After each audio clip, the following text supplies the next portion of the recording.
Aku kira hidupku sudah tamat di jebakan racun pada saat acara keluarga. Tetapi suamiku datang menyelamatkanku, dan saat itu aku baru sadar, pria yang kunikahi ternyata buatku tercengang. Sebelum kita mulai lebih lanjut, yuk, tekan tombol suka, serta tombol subscribe agar tidak ketinggalan kisah menarik lainnya.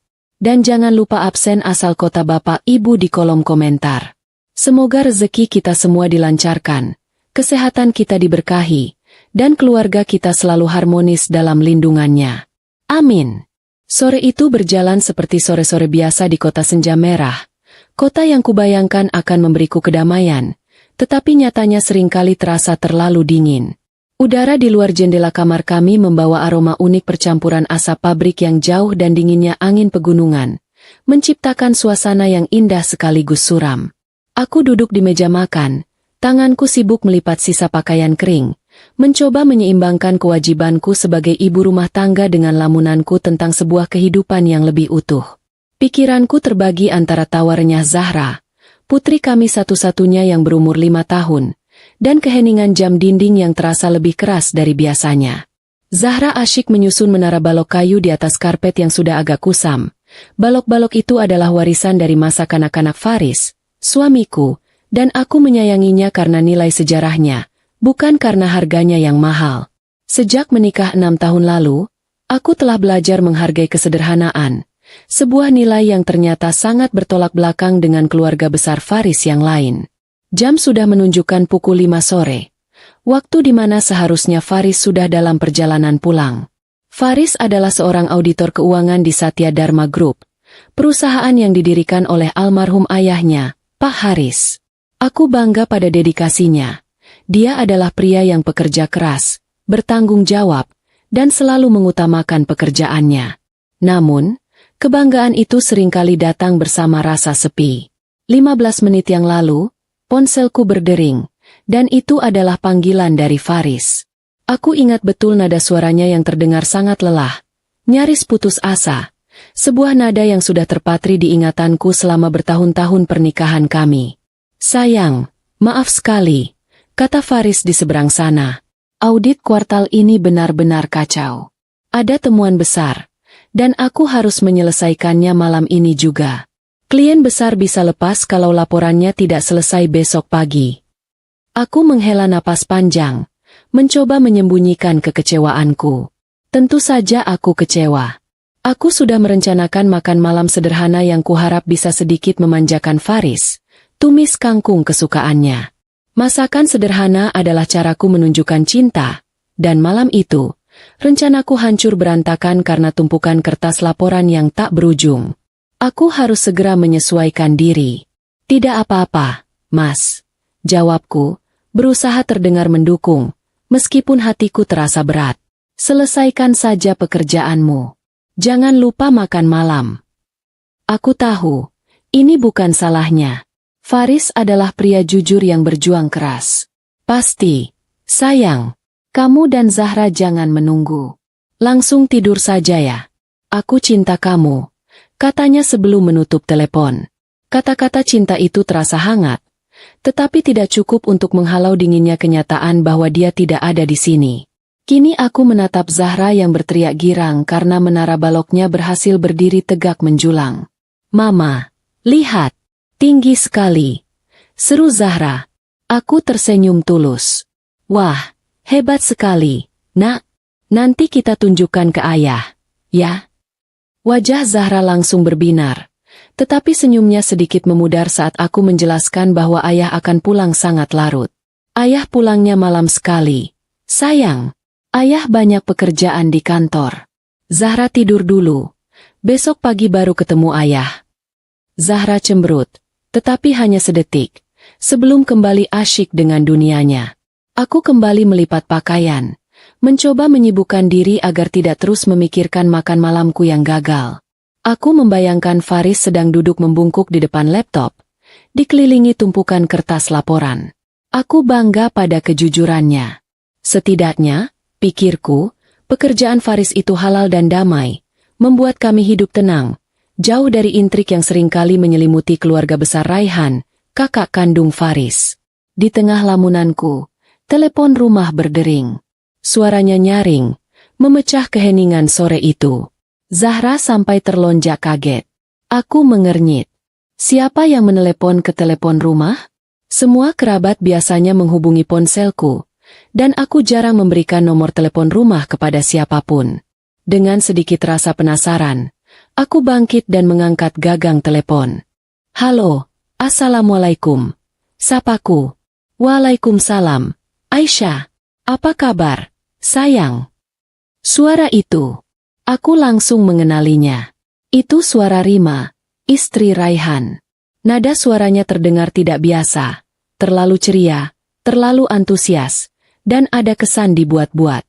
Hubunganku dengan Rima tidak pernah buruk, tetapi juga tidak pernah benar-benar akrab. Rima adalah tipe wanita dari kalangan atas kota senja merah yang selalu menilai penampilan, menilai harga tas, dan menilai kemewahan hidup. Aku, dengan gaya hidupku yang sangat sederhana, seringkali merasa dipandang sebelah mata olehnya. Dia selalu memanggilku, Aisyah si ibu rumah tangga biasa. Alhamdulillah baik, Mbak Rima. Ada apa? Tanyaku langsung, tanpa basa-basi. Aku melanjutkan melipat pakaian dengan satu tangan. Aduh, kamu ini ditelepon kakak ipar kok tegang sekali. Rima tertawa. Suara tawanya juga terdengar dipaksakan. Begini, Aisyah, kamu dan Zahra harus datang ke rumah malam ini. Ya, wajib. Aku menghentikan gerakan tanganku. Datang malam ini? Ada acara apa? Malam ini ulang tahun Arif yang ke-10. Kami mau adakan acara makan-makan keluarga kecil. Kamu harus datang. Arif pasti senang sekali kalau Zahra datang. Alisku bertaut. Ada banyak hal yang terasa salah dengan undangan ini. Malam ini, Mbak, kenapa mendadak sekali? Justru itu serunya. Jawab Rima cepat. Biar jadi kejutan. Lagi pula, Mas Raihan yang minta. Katanya sudah lama tidak kumpul keluarga. Aku merasa sangat ragu, hampir curiga. Tapi, Mbak, aku mencari alasan yang kuat. Ayah kan baru meninggal sebulan yang lalu. Rasanya tidak pantas. Ya, kita mengadakan pesta perayaan. Ayah mertuaku, Pak Haris, baru saja berpulang. Masa berkabung seharusnya masih terasa kental. Raihan, sebagai putra sulung, seharusnya menjadi orang yang paling mengerti soal itu. Rima di seberang sana tertawa lagi. Kali ini sedikit mengejek. Ya ampun, Aisyah, kamu ini kolot sekali. Justru karena kita baru berduka, kita harus kumpul. Kita harus saling menghibur. Arif itu sedih sekali sejak kakeknya meninggal. Ini cara Mas Raihan untuk menghibur putranya. Penjelasan itu terdengar masuk akal secara sosial, tetapi firasatku tetap tidak enak. Ini bukan pesta besar. Loh, cuma makan malam keluarga. Tidak ada musik, tidak ada hura-hura. Hanya kita, kamu, aku, Mas Raihan, Zahra, Arif. Aku terpojok. Aku juga tidak enak. Mbak, Mas Faris malam ini lembur berat di kantor. Dia pulang mungkin baru dini hari. Aku tidak enak kalau datang sendiri. Loh, memangnya kamu anak kecil yang harus selalu diantar suami? Nada suara Rima mulai terdengar tidak sabar. Kami tahu Faris sibuk. Dia kan auditor andalan Satya Dharma. Justru karena Faris tidak bisa datang, kamu dan Zahra harus datang mewakilinya biar Mas Raihan tidak kecewa.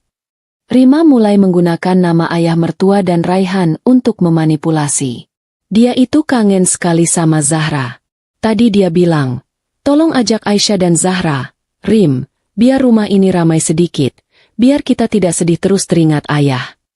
Masa kamu mau menolak permintaan kakak iparmu sendiri? Aku menghela napas. Aku tidak ingin menimbulkan masalah. Hubungan keluarga Faris sudah cukup rumit tanpa aku harus memperkeruhnya.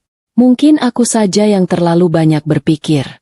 Mungkin ini memang murni acara makan malam keluarga untuk menghibur Arif. Aku lelah melawan. Baiklah, Mbak. Kataku akhirnya menyerah. Kami akan datang habis maghrib. Ya. Nah, begitu dong.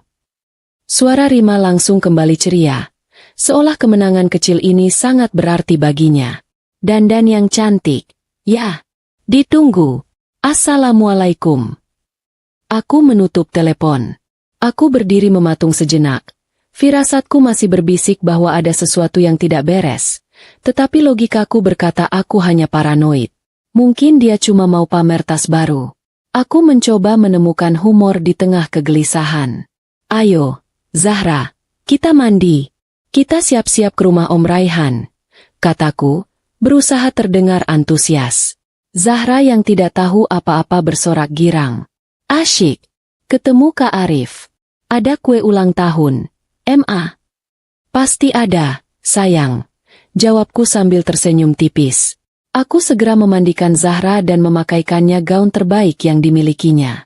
Setelah itu, giliranku. Aku berdiri di depan lemari. Aku memilih gamis berwarna kalem dan jilbab panjang yang serasi. Aku berdandan seadanya. Hanya memoles bedak tipis dan pelembab. Aku tidak ingin memberi Rima bahan untuk mengomentari penampilanku. Aku harus tampil sopan, tetapi tidak berlebihan, agar dia tidak punya alasan untuk menjatuhkanku. Lalu aku teringat soal kado. Aku bergegas ke lemari lain. Syukurlah. Sebulan lalu aku dan Faris sempat membeli sebuah set robotik yang cukup mahal. Faris yang bilang kalau Arif sangat menginginkan mainan itu. Aku segera membungkus kado itu dengan kertas kado seadanya yang kutemukan. Selesai. Aku memakaikan sepatu untuk Zahra. Ponselku bergetar di atas meja. Aku berharap itu dari Faris. Mungkin suamiku berubah pikiran dan bisa pulang lebih cepat. Tetapi ternyata itu adalah pesan teks dari Rima. Aku membukanya. Isinya aneh. Aisyah, maaf mendadak. Gerbang depan lagi dibongkar tukang. Macet total. Tidak bisa lewat. Kamu lewat gerbang belakang saja ya. Yang jalan kecil di samping rumah itu. Nanti aku bukakan dari dalam. Lebih cepat. Alisku terangkat. Gerbang belakang? Gerbang belakang rumah Raihan adalah sebuah pintu besi kecil, sempit, mengarah ke gang buntu yang gelap. Dan biasanya dipakai untuk jalur keluar masuk asisten rumah tangga atau tempat pembuangan sampah. Kenapa kami harus lewat sana? Kenapa juga gerbang depan yang megah itu harus dibongkar malam-malam begini? Semakin banyak kejanggalan. Aku merasa direndahkan. Tamu macam apa yang disuruh masuk lewat pintu pelayan? Tapi aku sudah berjanji akan datang. Aku tidak ingin berdebat dengan Rima hanya karena masalah pintu masuk. Hanya untuk memicu masalah baru di tengah masa berkabung. Ayo, Zahra, kita berangkat, kataku, menggendong putriku. Aku meraih tas dan kado untuk Arif. Dengan langkah berat dan perasaan yang semakin tidak karuan, aku menyalakan mesin mobilku. Aku tidak tahu bahwa keputusanku untuk menepis firasat burukku malam itu, untuk menjaga kesopanan di tengah keanehan, akan mengubah seluruh hidupku selamanya. Aku tidak tahu bahwa aku baru saja mengemudikan diriku dan putriku masuk ke dalam sebuah jebakan yang telah dirancang dengan sangat rapi. Aku mengemudi dengan hati-hati, mengikuti jalanan kota senja merah yang mulai diselimuti senja. Tetapi suasana hatiku semakin gelisah seiring mobilku mendekati kawasan rumah Raihan. Zahra duduk tenang di kursi anak di belakang, menyanyikan lagu anak-anak dengan riang, kontras sekali dengan suasana hatiku yang kian mencemaskan. Aku memikirkan pesan teks dari Rima, tentang gerbang belakang yang harus kujadikan pintu masuk. Rasanya sangat tidak sopan, tetapi aku berusaha meyakinkan diriku bahwa mungkin memang ada masalah mendadak yang tidak bisa Rima hindari. Sesuai instruksi Rima, aku tidak membelokkan mobilku ke gerbang utama. Gerbang utama yang megah, yang selalu terlihat terang benderang, kini kulihat sekilas. Dan anehnya, gerbang itu terlihat baik-baik saja. Tidak ada tanda-tanda pembongkaran, tidak ada tukang, tidak ada kemacetan. Semuanya terlihat normal. Jantungku mulai berdebar sedikit lebih kencang. Kenapa Rima berbohong? Firasat buruk yang kurasakan sejak menerima telepon Rima kini berubah menjadi alarm waspada yang nyaring di kepalaku. Aku mematikan lampu mobil dan mengikuti jalan kecil di samping rumah besar itu. Gang sempit dan gelap itu hanya muat untuk satu mobil, dan di ujung gang, sebuah pintu besi berkarat yang tinggi berdiri tertutup rapat. Aku mematikan mesin mobil. Keheningan malam di gang itu terasa mencekam. Hanya ada suara jangkrik dan bau tidak sedap dari tempat pembuangan sampah di dekat situ. Aku merasa ragu untuk turun. Suasana di sini terasa sangat salah. Sangat jauh dari kesan perayaan ulang tahun anak-anak. Aku baru saja akan menelepon Rima untuk protes. Ketika pintu besi itu berderi terbuka. Sosok Rima muncul. Dia mengenakan gaun malam yang mewah. Sangat tidak cocok dengan lokasi tempat dia berdiri. Penampilannya yang glamor di tengah bau sampah dan kegelapan gang itu terasa ironis dan semakin meningkatkan kecurigaanku. Senyumnya lebar, tetapi tidak sampai ke matanya. Dan itu adalah senyum yang selalu membuatku merasa tidak nyaman. Akhirnya kalian datang juga. Seru Rima. Suaranya terlalu keras dan terlalu ceria. Ayo, cepat masuk. Di luar dingin. Aku menggendong Zahra yang mulai menguap dan mengambil kado Arif. Kami mengikuti Rima masuk, dan seperti dugaanku, kami masuk lewat area servis. Perjalanan masuk ke dalam rumah terasa seperti lorong penghinaan. Kami melewati dapur kotor tempat para asisten rumah tangga menatap kami dengan tatapan bingung. Lalu melewati lorong sempit tempat gudang penyimpanan yang pengap. Aku merasa sangat terhina. Ini bukan cara menyambut tamu, apalagi keluarga. Aku mencoba menahan diri, memeluk Zahra erat-erat. Berjanji pada diriku sendiri akan pulang segera setelah basa-basi ulang tahun selesai. Akhirnya, kami tiba di ruang makan utama. Ruangan itu sangat megah, dengan meja kayu panjang berkilauan dan lampu kristal menggantung di atasnya. Tetapi ruangan itu terasa dingin dan kosong. Pesta yang dijanjikan Rima ternyata hanyalah sebuah sandiwara. Di meja itu, hanya duduk Raihan di kursi utama dan Arif di sampingnya. Hanya ada 4 orang di ruangan yang seharusnya bisa menampung 30 tamu.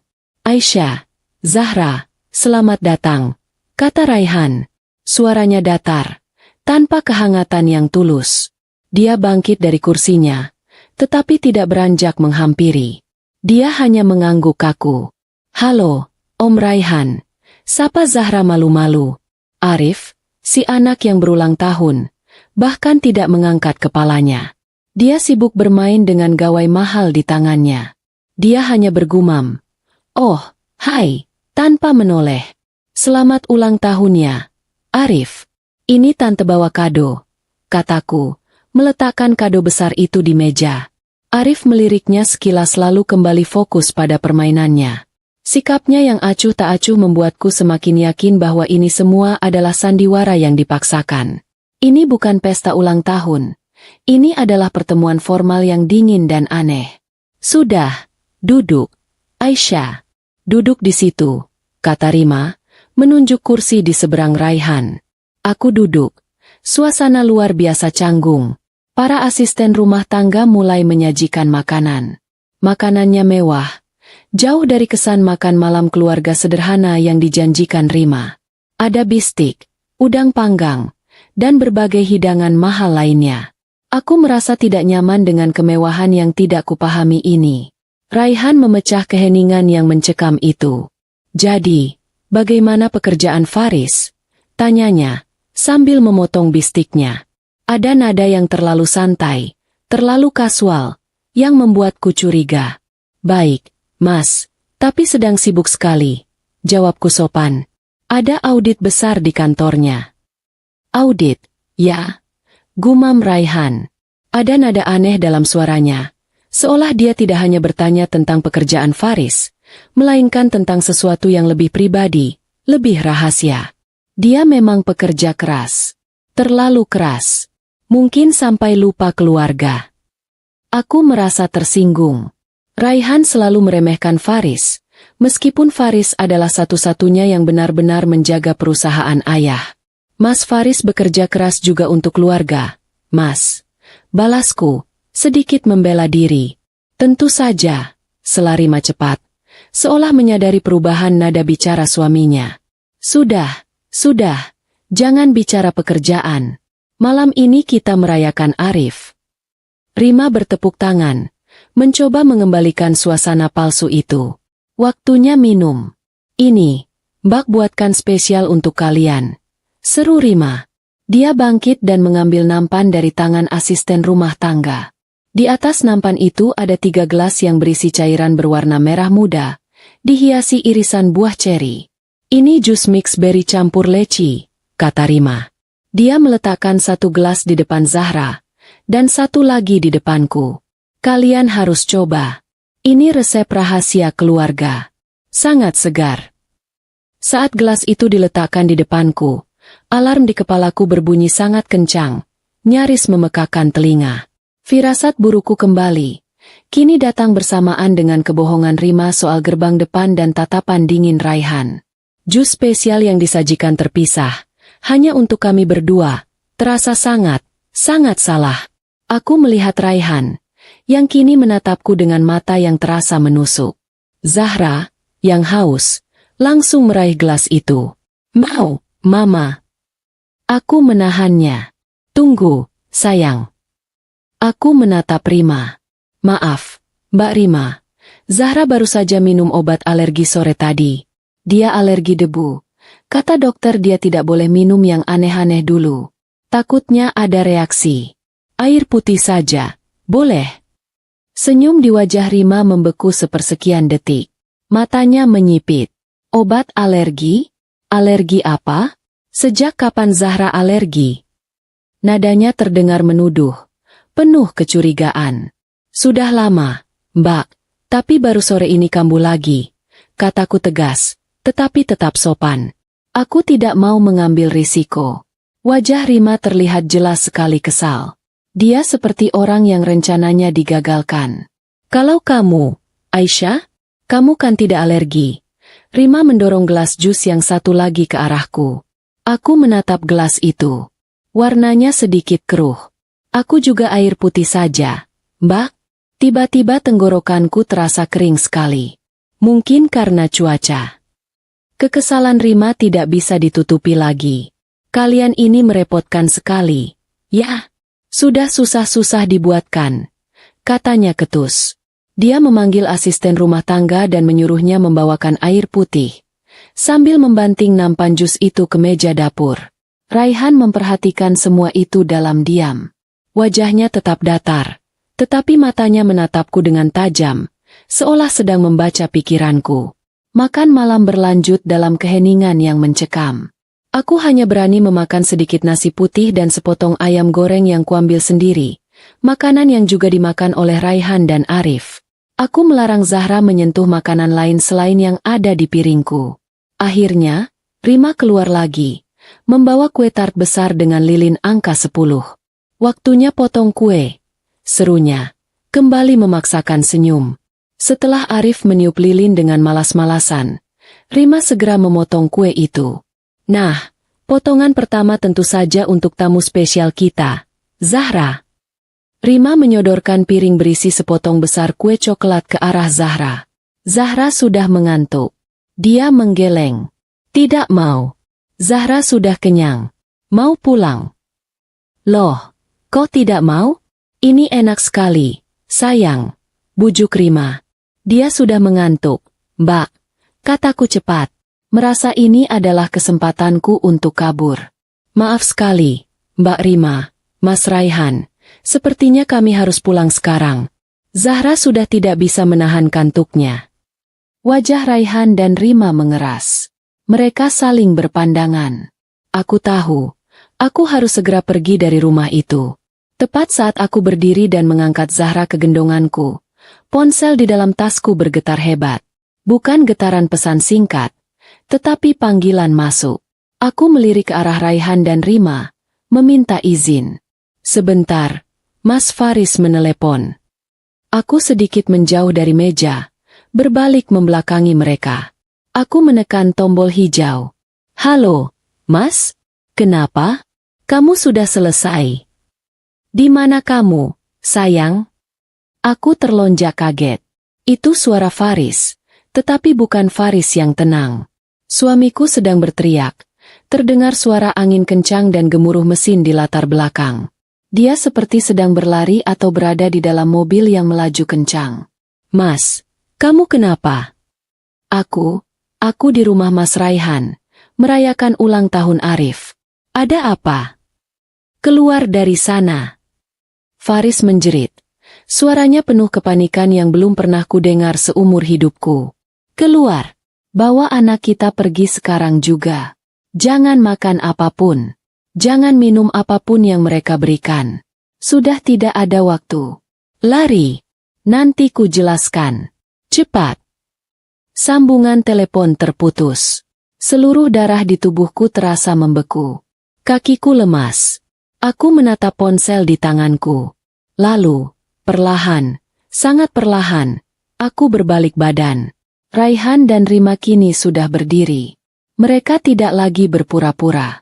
Senyum palsu itu telah lenyap. Wajah Raihan dingin dan kejam. Wajah Rima penuh kebencian. Mereka berdua menatapku.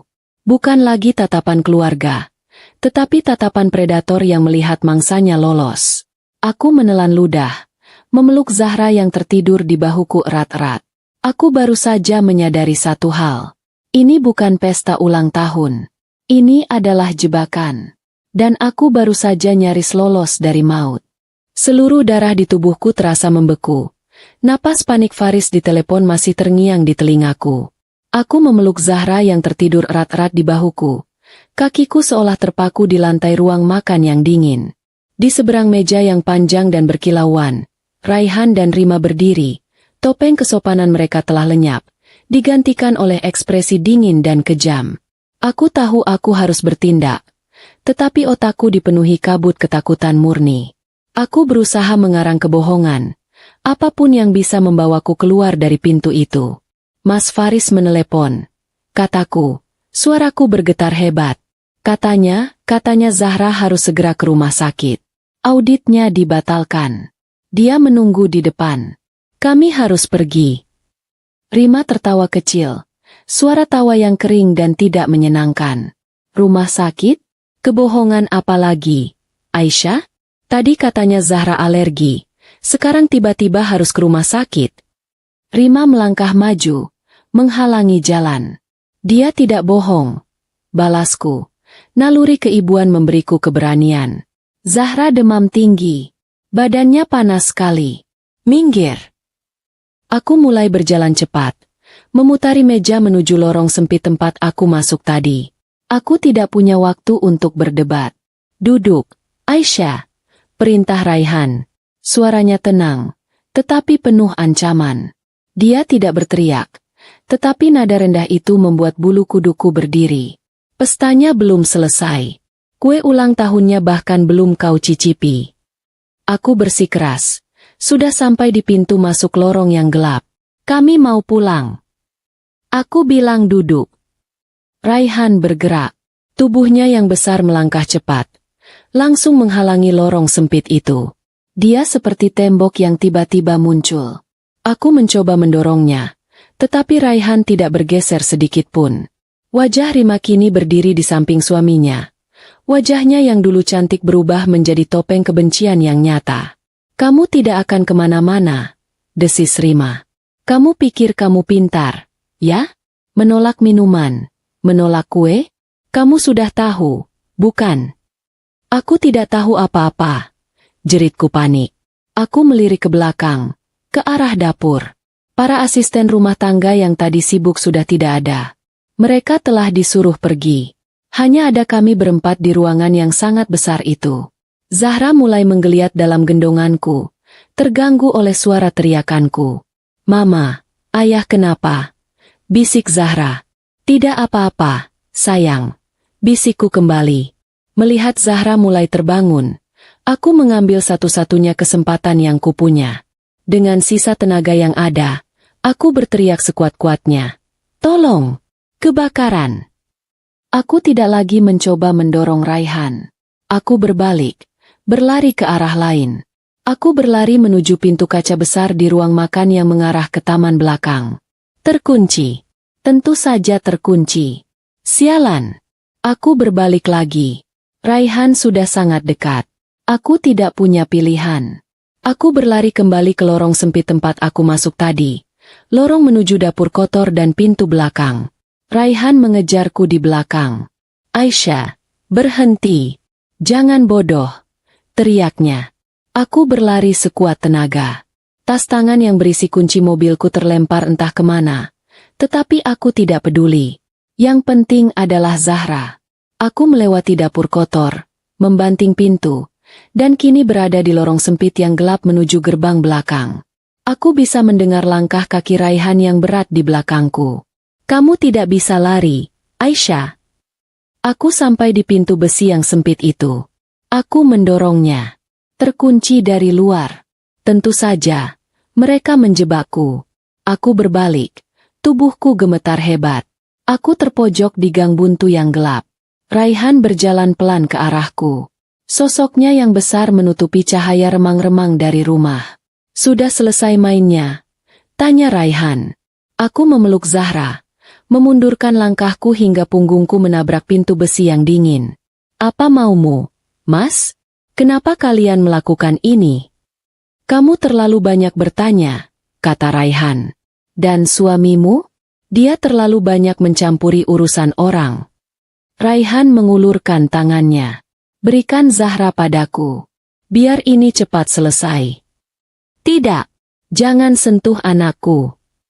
Aku menjerit. Aku memejamkan mata. Menunggu hal terburuk terjadi. Aku sudah kalah.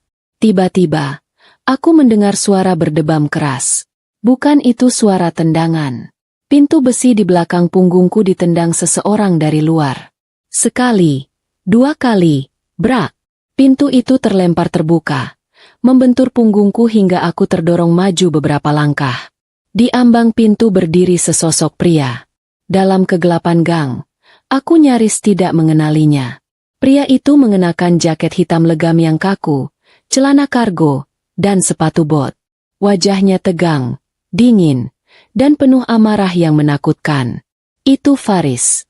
Tapi itu bukan Faris. Ini bukan suamiku yang auditor, yang lembut dan selalu mengeluh soal laporan keuangan. Ini adalah orang asing yang keras, bergerak dengan kecepatan yang mematikan. Faris. Raihan tampak sama terkejutnya. Kamu, bagaimana bisa? Faris tidak menjawab. Dia bergerak sangat cepat. Dia melangkah maju, menarikku dan Zahra ke belakang punggungnya dalam satu gerakan. Lalu dia menghadapi kakaknya. Mundur, Mas, kata Faris. Suaranya datar, tajam, dan penuh perintah. Kamu bawa apa? Kamu mau melawanku? Ejek Raihan. Faris tidak bergerak. Dia hanya menatap Raihan. Sudah kubilang, mundur. Raihan tertawa sinis. Lalu dia menerjang maju. Aku memejamkan mata, tetapi aku mendengar suara tubuh beradu. Aku membukanya dan melihat sesuatu yang tidak pernah kubayangkan. Faris, suamiku yang kurus, baru saja menghindari serangan Raihan, memutar tubuhnya, dan menghantamkan sikunya yang tajam ke leher Raihan. Raihan terbatuk, terhuyung mundur, lari ke mobil. Sekarang, teriak Faris padaku. Aku tidak perlu disuruh dua kali. Aku berlari keluar dari gang sempit itu. Aku melihat mobilku. Mobil yang tadi kuparkir. Kini mesinnya sudah menyala. Bagaimana? Kuncinya ada di tasku yang tertinggal di dalam. Faris berlari di belakangku. Tidak memberi Raihan kesempatan kedua. Dia mendorongku masuk ke kursi penumpang depan. Duduk. Pegangi Zahra. Aku duduk. Masih menggendong Zahra yang kini menangis ketakutan. Mama, ayah, tidak apa-apa, sayang, kita aman. Kataku, suaraku gemetar. Faris melompat ke kursi pengemudi. Dia menginjak gas dalam-dalam. Ban mobil berdecit di atas kerikil. Kami melesat maju, meninggalkan rumah neraka itu. Faris mengemudi dengan fokus dan keahlian yang menakutkan. Ini bukan cara mengemudi seorang auditor. Dia mengambil jalan-jalan tikus yang tidak kukenali, terus mengamati spion, memeriksa kalau-kalau ada yang mengikuti. Aku tidak berani bertanya. Setelah sekitar 15 menit berkendara dalam keheningan yang menegangkan, dia membelokkan mobil ke sebuah jalan yang sepi, berhenti di bawah lampu jalan yang temaram. Dia mematikan mesin dan lampu mobil. Hanya terdengar isak tangis Zahra yang ketakutan dan napasku yang terengah-engah. Faris akhirnya menoleh. Wajahnya yang kini tersinari cahaya lampu jalan terlihat sangat lelah dan sangat asing. "Kamu baik-baik saja?" tanyanya. Suaranya kembali seperti Faris yang kukenal, tetapi ada sesuatu yang berbeda. Aku tidak tahu," jawabku. "Mas, apa yang terjadi? Kenapa Mas Raihan? Kenapa Rima? Mereka mau apa?" Faris menghela napas panjang. Dia tidak langsung menjawab. Dia menunjuk ke atas dashboard mobil. Di sana tergeletak sebuah amplop coklat tebal yang tadi tidak ada. "Buka itu," kata Faris pelan. Tanganku gemetar hebat. Aku meraih amplop itu. Aku membukanya. Di dalamnya ada 2 lembar kertas. Lembar pertama adalah laporan laboratorium resmi. Di bagian atas tertulis nama Raihan dan nama Arif. Mataku membaca kesimpulan di bagian bawah. Probabilitas Raihan sebagai ayah biologis Arif, 0%. Jantungku mencelos. Aku menarik kertas kedua. Itu adalah secari kertas dari buku catatan. Ditulis terburu-buru dengan spidol hitam. Tulisannya adalah tulisan tangan Faris. "Mereka tahu. Aku tahu. Minuman dan kue tart untukmu sudah diracun. Pergi."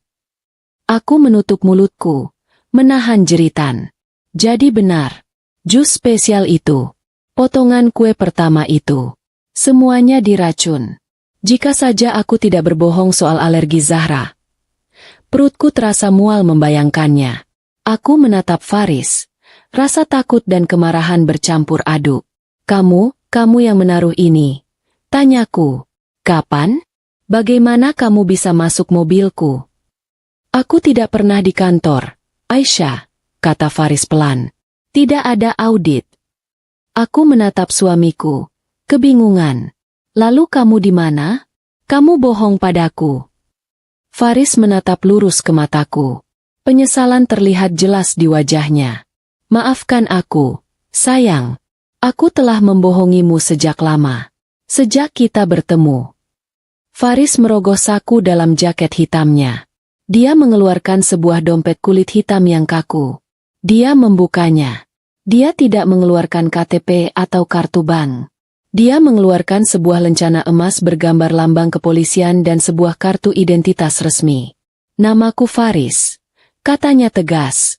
Suaranya kini datar dan profesional. "Aku agen polisi. Satuan Reserse Kriminal Khusus. Unit Kejahatan Harta Benda dan Pencucian Uang."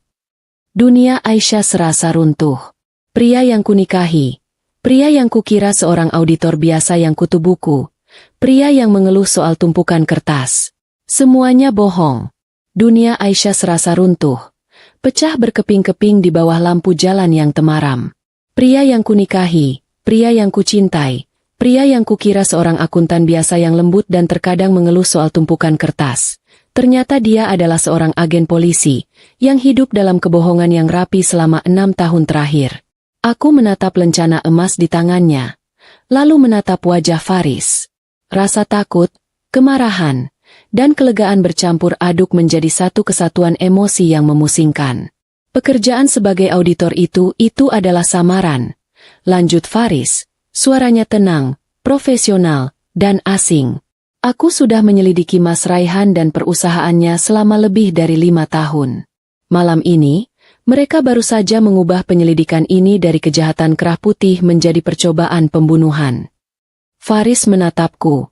Penyesalan terlihat jelas di matanya. "Jadi, semua lembur itu adalah pengintaian?" tanyaku. Suaraku nyaris tak terdengar. Aku menunduk, mencoba mencerna fakta bahwa aku ternyata menikah dengan seorang auditor yang hobinya berbohong dan bukan akuntansi. Sebuah ironi pahit yang seharusnya lucu, tetapi terasa memilukan.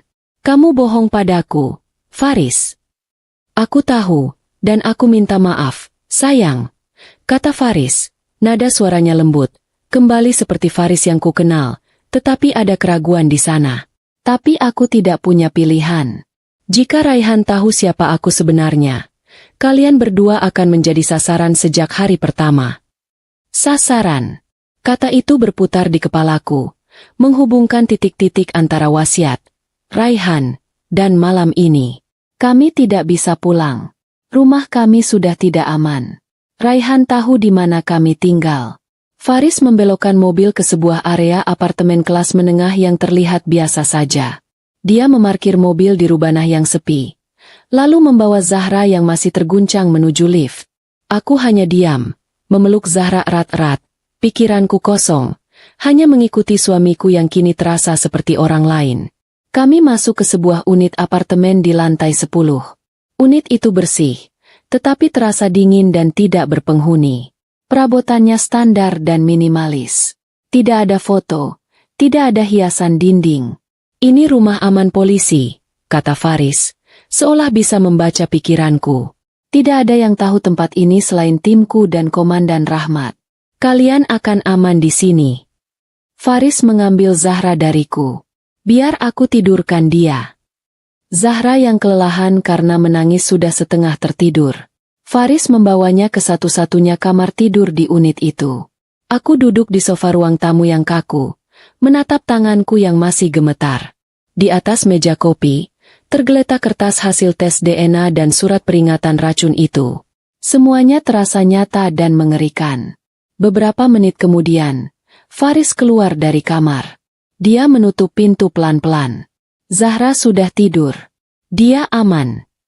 Faris duduk di kursi di seberangku. Keheningan yang lama terjadi di antara kami. Kamu pasti punya banyak pertanyaan, kata Faris, memecah keheningan. Aku bahkan tidak tahu harus mulai dari mana, Mas. Jawabku.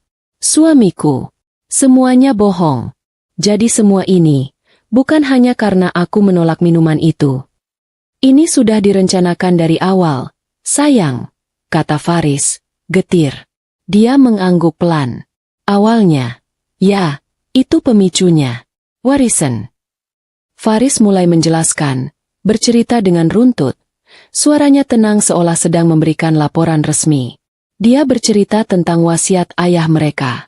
Wasiat ayah yang dipegang pengacara keluarga menyatakan bahwa 70% aset perusahaan dan seluruh harta ayah akan jatuh ke tangan cucu laki-laki sah pertama dari keturunannya. Tunggu, potongku. Cucu laki-laki sah pertama. Itu kan Arif. Itulah masalahnya, kata Faris. Aku sudah tahu sejak lama. Raihan mandul. Dia tidak bisa punya anak. Aku terkesiap. Apa? Tapi Arif. Arif adalah adopsi ilegal, jelas Faris. 10 tahun yang lalu, Raihan dan Rima memalsukan seluruh dokumen kehamilan Rima. Mereka membayar mahal sindikat adopsi ilegal untuk mendapatkan bayi laki-laki yang baru lahir. Mereka memalsukan akta kelahiran Arif. Semuanya demi memenuhi syarat wasiat umpan itu. Itulah kejahatan pertama yang Faris selidiki. Aku teringat amplop di mobil. Tes DNA itu. Kamu yang melakukannya. Timku, kata Faris. Kami berhasil mendapatkan sampel DNA Arif dari sikat giginya sebulan yang lalu. Hasilnya keluar 2 hari yang lalu, membuktikan dia bukan anak kandung Raihan. Jadi jika Arif tidak sah maka Zahra, putri kami, adalah cucu sah satu-satunya. Dia adalah ahli waris yang sebenarnya, kata Faris. Aku gemetar. Jadi mereka mencoba membunuh kami untuk mengamankan warisan. Itu yang kupikir awalnya, kata Faris. Wajahnya mengeras. Tapi ternyata jauh lebih besar dari itu. Penipuan warisan itu hanya puncak gunung es. Pekerjaanku sebagai auditor di perusahaan ayah adalah samaran. Itu memberiku akses legal untuk masuk ke sistem mereka. Faris mulai berjalan mondar-mandir. Penyelidikanku bukan lagi soal warisan. Aisyah. Raihan menggunakan perusahaan keluarga kita, Satya Dharma Group, sebagai front, sebagai kedok untuk sindikat pencucian uang skala besar. Aku menutup mulutku. Ini terlalu banyak. Kakak iparku seorang kriminal besar. Miliaran rupiah setiap bulan dialirkan melalui rekening perusahaan yang terlihat sah. Selama setahun ini, aku mengumpulkan bukti transaksi palsu, perusahaan cangkang, semuanya. Lanjut Faris. Audit yang kukerjakan malam ini, itu bukan audit. Itu adalah operasi. Operasi malam ini, timku di markas akhirnya berhasil menembus server terenkripsi mereka. Server utama yang menyimpan semua data kotor. Dan mereka menemukannya, Tanyaku, cemas. Mereka menemukan semuanya, kata Faris. Bukti transfer dana sindikat, nama-nama klien haram mereka, dan mereka menemukan sesuatu yang lain. Sesuatu yang membuatku berlari keluar dari markas tanpa pikir panjang. Apa itu? Bisikku. Mereka menemukan bukti transaksi baru, kata Faris. Catatan pembelian yang dilakukan Rima pagi ini. Dia membeli sebotol racun industri. Jenis yang sangat mematikan, tidak berbau, dan tidak berwarna. Jantungku serasa diremas. Racun. Aku langsung sadar. Raihan pasti tahu servernya jebol. Ada alarm yang berbunyi di sistemnya. Dia panik. Dia memutuskan untuk menghabisi semua masalahnya dalam satu malam. Dan kami adalah masalahnya. Dengan membunuhmu dan Zahra, dia mendapatkan dua hal, kata Faris, matanya dipenuhi amarah yang dingin. Pertama, dia menghancurkan aku secara emosional. Kedua, dia melenyapkan ahli waris yang sah. Dia pikir dia bisa kabur dengan membawa Arif dan semua uang haram itu. Aku menambahkan potongan-potongan teka-teki itu. Itulah kenapa dia menyuruh kita lewat gerbang belakang. Supaya mobil kita tidak terekam CCTV gerbang depan. Dan dia menyajikan minuman terpisah. Jebakan klasik. Faris mengangguk. Jebakan klasik. Mas, bagaimana kamu bisa tahu aku ada di sana dan bagaimana kamu bisa masuk ke mobilku? Tanyaku. Saat aku tahu soal racun itu, aku langsung melacak ponselmu, jelas Faris. Lokasimu menunjukkan kamu ada di rumah Raihan. Aku panik. Aku memimpin tim pengintai yang memang sudah siaga di dekat rumah Raihan. Aku menyelinap masuk lewat pagar belakang taman. Aku membobol kunci mobilmu. Itu keahlian yang diajarkan di akademi, dan bersembunyi di dalamnya. Rencanaku adalah menunggu sampai kamu keluar, katanya, mengepalkan tangannya. Tapi kemudian aku mendengar teriakanmu. Aku tahu aku tidak bisa menunggu lagi. Aku mendobrak pintu itu. Aku menatap suamiku. Pria yang kukira lembut. Ternyata seorang agen terlatih yang baru saja menyelamatkan nyawaku. Aku berutang nyawa padanya. Mas, kataku pelan. Sebuah pikiran baru yang menakutkan muncul. Jika Raihan tahu servernya jebol, jika dia tahu dia sudah ketahuan, kenapa dia masih di rumah itu? Kenapa dia tidak langsung kabur saja? Wajah Faris mengeras. Tim penggerebekan utama seharusnya sudah bergerak menuju rumah itu begitu aku mengamankan kalian. Tapi aku punya firasat buruk. Mereka bisa kabur begitu cepat malam ini. Aku curiga, kata Faris. Suaranya nyaris berbisik. Ada orang dalam. Ada mata-mata di tim kepolisian yang membocorkan semuanya kepada Raihan. Mata-mata. Dunia yang kurasa sudah runtuh. Kini lantai di bawah kakiku hancur berkeping-keping. Aku curiga, bisik Faris. Suaranya nyaris tak terdengar di dalam apartemen aman itu. Ada orang dalam. Ada mata-mata di tim kepolisian yang membocorkan semuanya kepada Raihan. Kata-kata itu menghantamku seperti bongkahan es. Jika di dalam mobil tadi aku merasa duniaku runtuh, kini aku merasa lantai di bawah kakiku hancur berkeping-keping. Aku berdiri dari sofa, memeluk diriku sendiri. Rasa dingin dari pendingin ruangan apartemen tiba-tiba terasa menusuk tulang. Kalau begitu, kita tidak aman. Di sini pun kita tidak aman. Bagaimana jika mata-mata itu tahu tempat ini? Tanyaku.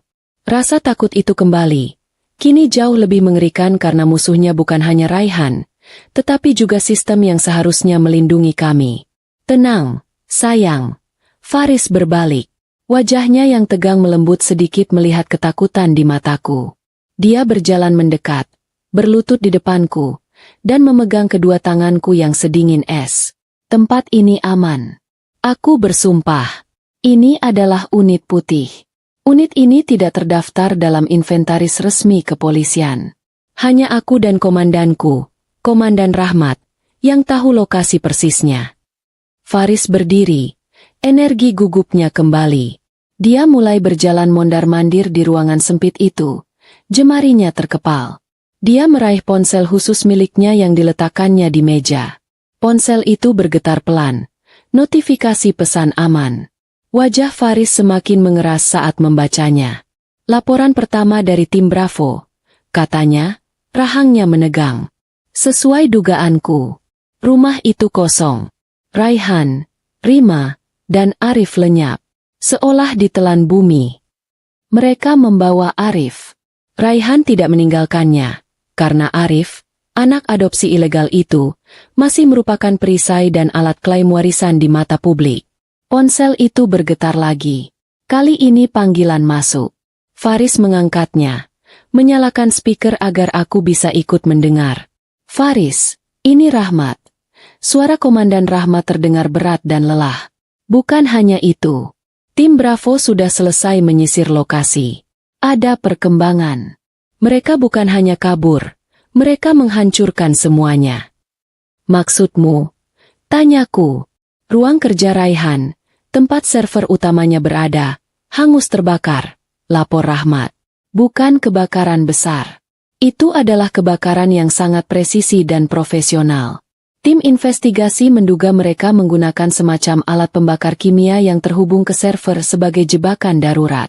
Begitu alarm penyusupan server kami berbunyi, alat itu aktif. Total. Faris. Semua hard drive, semua komputer, semua cadangan data fisik di rumah itu meleleh menjadi gumpalan plastik dan logam, kata Rahmat. Aku merasakan gelombang keputusasaan. Semua bukti fisik hilang. Semua yang kami pertaruhkan di langit senja lenyap. Bagaimana dengan bukti percobaan pembunuhan? Tanya Faris. Rima sangat bersih, jawab Rahmat. Tidak ada sisa jus. Tidak ada botol racun. Piring-piring sudah dicuci bersih di mesin cuci piring. Tanpa kesaksian Aisyah, kita tidak punya apa-apa. Air mataku kembali mengalir. Jadi, mereka akan lolos begitu saja? Tidak, kata Faris tegas. Mereka tidak akan lolos. Kebakaran itu adalah satu kesalahan. Itu membuktikan bahwa mereka menyembunyikan sesuatu. Itu memperkuat kasus penghalangan penyelidikan kita. Faris memijat pangkal hidungnya, kembali fokus pada masalah utama, kebocoran. Perintah penggerebekan hanya kuberikan setelah aku memastikan Aisyah dan Zahra aman bersamaku di mobil. Perintah itu kuberikan lewat saluran aman, langsung padamu di ruang komando. Siapa saja yang ada di ruangan itu bersamamu saat aku memberi perintah, go? Terdengar keheningan sejenak dari Rahmat. Ada 2 operator radio. Dan Pak Hardiman. Hardiman? Aku mengulang kata itu, terkejut. Pak Hardiman, pengacara keluarga kami, yang pura-pura menawarkan bantuan? Bukankah dia? Dia yang paling licik dari semuanya, kata Faris. Kemarahan dingin kini terdengar jelas. Selama ini dia bermain di 2 kaki. Dia kami panggil ke markas dengan alasan kami akan melakukan negosiasi. Kami pikir dia adalah pion kami. Faris mengusap wajahnya dengan kasar. Kami salah. Dia ada di ruangan itu saat aku memberi perintah, go. Dia pasti punya cara untuk memberi sinyal pada Raihan. Sinyal itu tidak hanya memberitahu Raihan untuk lari, tetapi juga untuk mengaktifkan alat pembakar. Rahmat menjelaskan bahwa setelah sinyal diberikan, Hardiman menghilang dari ruang komando. Dia kabur. Tepat saat Faris mengatakan itu, ponsel khususnya berbunyi lagi. Kali ini notifikasi prioritas tinggi. Lampu kecil di ponsel itu berkedip merah. Faris membacanya, matanya melebar. Lalu ekspresi ketegangan di wajahnya sedikit mereda, digantikan oleh ekspresi lega yang dingin. Dia nyaris tersenyum. Ada apa? Tanyaku, tidak mengerti perubahan ekspresinya. Orang yang panik selalu membuat kesalahan, kata Faris.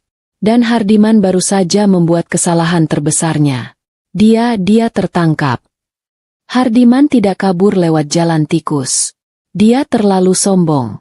Dia mencoba menggunakan paspor aslinya untuk naik penerbangan komersial ke Singapura. Tim imigrasi bandara menangkapnya 5 menit yang lalu di ruang tunggu kelas bisnis. Berita tertangkapnya Hardiman membawa kelegaan sesaat. Kami mendapat 1 pion, dan dia pasti tahu sesuatu.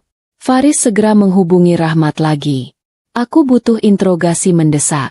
Aku mau tahu apa yang dia bawa dan apa yang dia katakan. Faris menyalakan speaker lagi. Rahmat melaporkan bahwa Hardiman sudah bicara. Hardiman, si tikus, langsung roboh saat dihadapkan dengan bukti konspirasi percobaan pembunuhan. Dia membenarkan semuanya. Lapor Rahmat. Benar. Dia yang memberi sinyal pada Raihan. Kode sandinya. Ikan. Itu kode untuk Raihan agar segera kabur dan mengaktifkan alat pembakar. Namun, Hardiman tidak tahu kemana Raihan pergi. Dia bersumpah dia tidak tahu, kata Rahmat. Raihan terlalu pintar untuk memberitahu pion seperti Hardiman kemana dia akan pergi. Jadi Raihan dan Rima masih di luar sana. Bebas, tetapi tanpa uang dan tanpa arah. Tapi yang paling penting, Faris, kata Rahmat.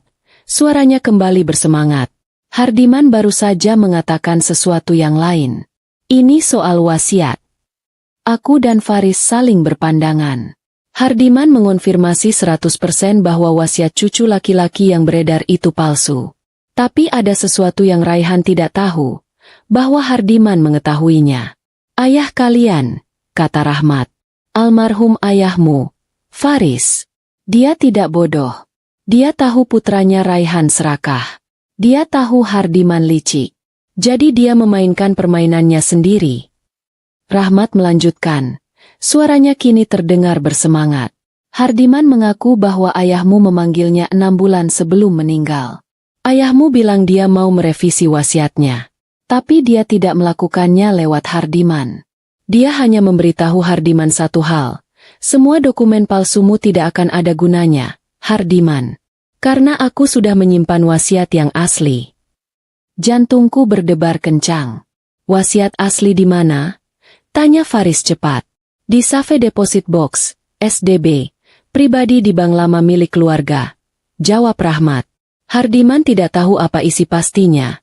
Tapi dia tahu Raihan terobsesi pada SDB itu. Raihan sudah mencoba puluhan kali untuk membukanya. Tetapi dia tidak pernah bisa.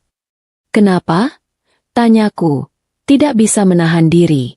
Karena dia tidak punya kuncinya, kata Rahmat. Dan SDB itu membutuhkan 2 hal. Kunci fisik dan sidik jari biometrik. Sidik jari siapa? Tanya Faris. Ayahmu, kata Rahmat. Dan 1 orang lagi, seseorang yang dia percaya. Hardiman yakin orang itu adalah kamu, Faris. Faris tertegun. Matanya melebar, seolah baru teringat sesuatu. Ya, aku rasa aku tahu. Ayah pernah memintaku mendaftarkan sidik jariku untuk dokumen darurat beberapa tahun lalu. Aku kira itu untuk asuransi. Itu dia, seru Rahmat.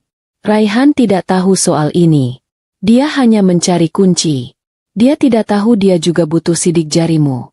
Ini adalah langkah kita selanjutnya. Faris, kita harus membuka SDB itu. Itu bisa jadi berisi semua yang kita butuhkan untuk menghancurkan Raihan. Faris menutup telepon setelah berjanji akan bertemu Rahmat. Apartemen itu kembali hening. Kami duduk dalam diam, mencerna informasi baru itu. Raihan dan Rima kabur, tetapi mereka meninggalkan jejak. Sebuah wasiat asli terkunci di dalam kotak besi, menunggu sentuhan Faris dan kejeniusan ayahnya. Di mana ayahmu akan menyimpan kunci sepenting itu? Tanyaku pelan. Tempat yang tidak akan pernah terpikirkan oleh Raihan, kata Faris. Matanya kini dipenuhi tekad. Ayahku tidak percaya pada bank. Dia hanya percaya pada dia tidak akan menyimpannya di bank.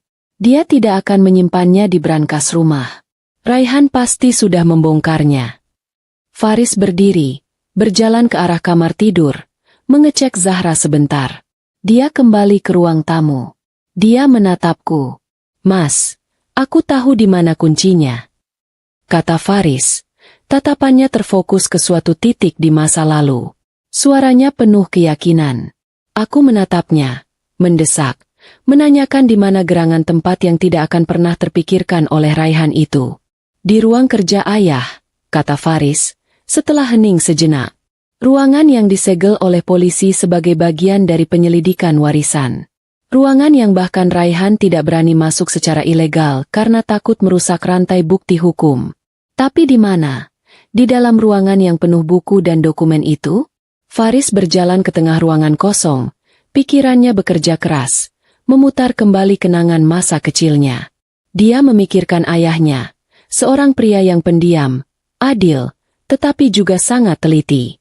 Ayah tidak percaya pada pengacara seperti Hardiman, dan dia tidak percaya pada bank. Dia hanya percaya pada imannya. Ayah tidak akan menyimpannya di brankas rumah, kata Faris pelan. Raihan pasti sudah membongkarnya. Dulu ibu pernah bilang padaku, kalau kamu mencari kejujuran ayahmu, carilah di tempat dia bersujud, bisik Faris. Mataku melebar.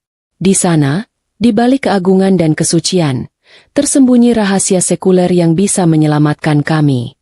Di dalam Al-Quran. Tanyaku. Bukan di dalamnya, kata Faris, menggelengkan kepala. Ayah punya satu Al-Quran tua kesayangannya.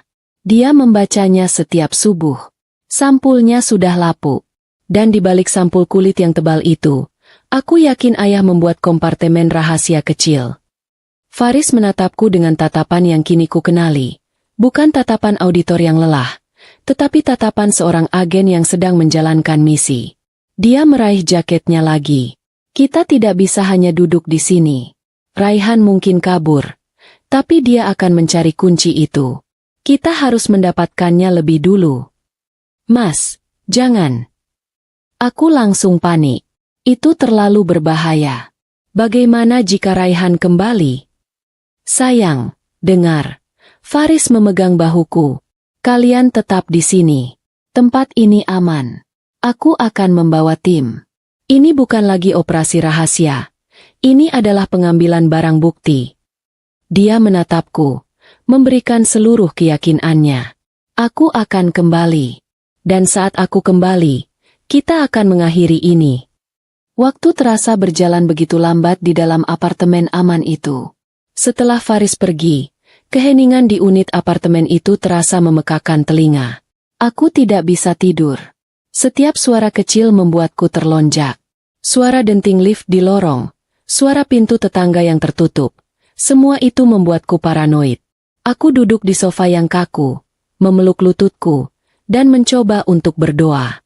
Aku adalah seorang ibu, dan malam ini aku merasa sangat gagal melindungi putriku.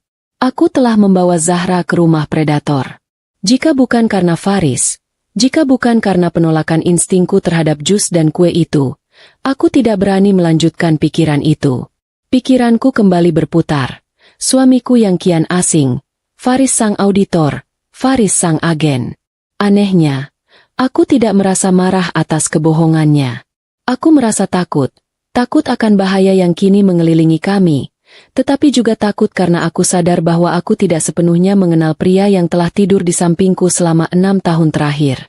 Aku memikirkan Zahra yang tidur nyenyak di kamar sebelah, anak kecilku yang malang, yang kini menjadi pusat perebutan warisan berdarah. Sementara aku tenggelam dalam ketakutan, di belahan lain kota, Faris dan Komandan Rahmat memimpin sebuah tim taktis kecil. 3 mobil hitam tanpa tanda berhenti di jalan yang sepi. Beberapa rumah dari kediaman almarhum ayah mereka. Garis polisi berwarna kuning masih terpasang melintang di gerbang utama, seolah melindungi rahasia terakhir sang ayah. Saya tidak mau ada kejutan. Amankan perimeter. Jaga di setiap sudut. Perintah Rahmat. Faris mengangguk. Dia mengenakan rompi anti peluru tipis di balik jaketnya. Ini adalah prosedur standar. Tetapi malam ini terasa sangat pribadi. Dia tidak sedang menggerebek markas kriminal. Dia sedang memasuki rumah masa kecilnya, mencari pesan dari ayahnya. Mereka memotong garis polisi dan membuka gerbang secara manual. Rahmat menyalakan senter kuat, menyorot ke halaman yang terawat. Semuanya tampak normal. Mereka masuk lewat pintu depan, yang segel polisinya juga mereka buka secara resmi. Ruang kerja ayah ada di lantai 2, di sayap barat, kata Faris. Suaranya menggema di rumah yang kosong. Mereka menaiki tangga. Udara terasa pengap, bau debu dan kenangan masa kecil. Di depan pintu ruang kerja yang terbuat dari kayu jati solid, sebuah segel polisi lain terpasang. Rahmat memberi isyarat. Seorang petugas maju dan memotong segel itu, mendokumentasikannya dengan kamera. Faris mendorong pintu. Pintu itu berderit pelan. Ruangan itu persis seperti yang dia ingat. Rak-rak buku tinggi menjulang hingga ke langit-langit, satu set meja kerja kayu yang berat, dan di sudut ruangan, sebuah area salat kecil dengan sajadah yang masih terhampar ke arah kiblat. "Kalian tunggu di luar," kata Faris kepada tim. "Jaga pintu." Rahmat mengangguk. Faris melangkah masuk sendirian. Rasanya seperti melanggar batas privasi, memasuki area paling sakral ayahnya. Dia berjalan menuju sudut salat. Di sana, di atas sebuah rehal kayu berukir, tergeletak Al-Quran tua milik ayahnya. Sampulnya terbuat dari kulit rusa yang sudah usang, berwarna coklat gelap. Faris mengambil Al-Quran itu dengan hati-hati. Dia membukanya. Aroma kertas tua langsung tercium. Tapi dia tidak mencari di antara halaman-halaman itu. Dia tahu Raihan pasti sudah memeriksa setiap lembar di seluruh rumah. Faris membalik Al-Quran itu. Dia memeriksa sampul kulit tebal di bagian belakang. Dia merabanya dengan jarinya. Dan dia menemukannya. Sebuah tonjolan kecil yang hampir tidak terasa. Di salah satu sudut, jahitannya terlihat sedikit berbeda. Faris mengambil pisau lipat kecil dari sakunya. Dengan tangan yang sangat hati-hati, dia menyayat jahitan itu. Kulit sampul itu terbuka. Di dalamnya, ayahnya telah membuat sebuah kompartemen rahasia, dilapisi beludru merah yang lembut. Dan di dalam beludru itu tergeletak sebuah kunci. Kunci kuningan kecil yang kuno. Kunci safe deposit box. "Aku menemukannya," kata Faris pelan. Suaranya sedikit serak, dipenuhi haru dan kelegaan. Dia kembali ke pintu, menunjukkan kunci itu pada Rahmat. "Bagus. Ayo kita ke bank." Setengah jam kemudian, mereka berada di bank lama milik keluarga. Rahmat telah mengurus surat perintah darurat untuk membuka SDB di luar jam operasional. Mereka dibawa ke ruang kubah utama. Hilmi mencari nomor kotak yang dia ingat dari dokumen lama ayahnya. Kotak 777. Faris memasukkan kunci kuningan itu ke lubangnya. Dia memutarnya. Klik. Panel kecil di sebelah lubang kunci terbuka, menampilkan sebuah pemindai sidik jari berwarna biru. Dia tidak tahu soal ini, gumam Faris, memikirkan Raihan. Raihan hanya mencari kunci. Dia tidak tahu dia butuh sidik jari Faris. Faris menekan ibu jarinya ke pemindai. Lampu biru berkedip, lalu berubah menjadi hijau. Terdengar suara klik mekanis yang memuaskan. Kotak itu tidak terkunci. Dengan napas tertahan, Faris menarik kotak logam panjang itu keluar. Kotak itu berat. Dia membawanya ke ruang pandang pribadi. Di bawah tatapan Rahmat, Faris mengangkat penutupnya. Isinya tidak banyak, tetapi sangat penting. Di dalamnya tergeletak sebuah amplop coklat tebal yang disegel dengan lak merah berinisial nama ayahnya.